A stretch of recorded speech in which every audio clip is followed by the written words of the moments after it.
I think the UK isn't doing badly at all. I mean, you're comparing against some countries that are,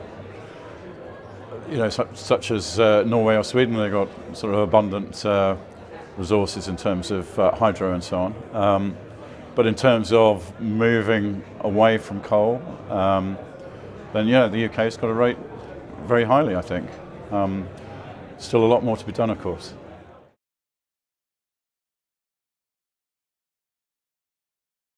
The job of government, to the extent it's involved in interfering with the market, is to create space where there's not been space before, and obviously the renewables obligation, is still running for plant that got into it. So, I mean, definitely the UK took a lead in wind and offshore wind particularly.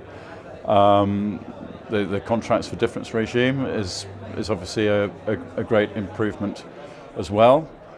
On the other hand, roadblocks. I'd question, whether the current design of the market and this sort of split between transmission system owner and operator and suppliers, and then service providers within that, is a very complex system with potentially over conflicting or competing drivers that may not be so efficient. And I'm also a little bit concerned, when government starts to pick winners or thinks it's picking winners. So it's a very difficult balance, but it's done reasonably well. Could do better. That's always the way.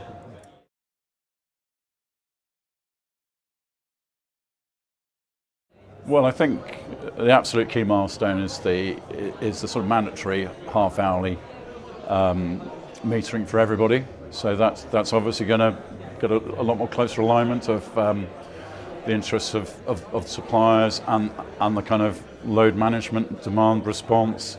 So I think that will maybe see a consolidation between the kind of, as you say, the aggregators and people who are providing those services. Maybe that will become more mainstream among the suppliers. So, but whether or not that's right, it will definitely see a greater engagement or need to move to sort of smart appliances, that type of thing, providing that the public's sort of willing to surrender a degree of control over when its dishwashers go on.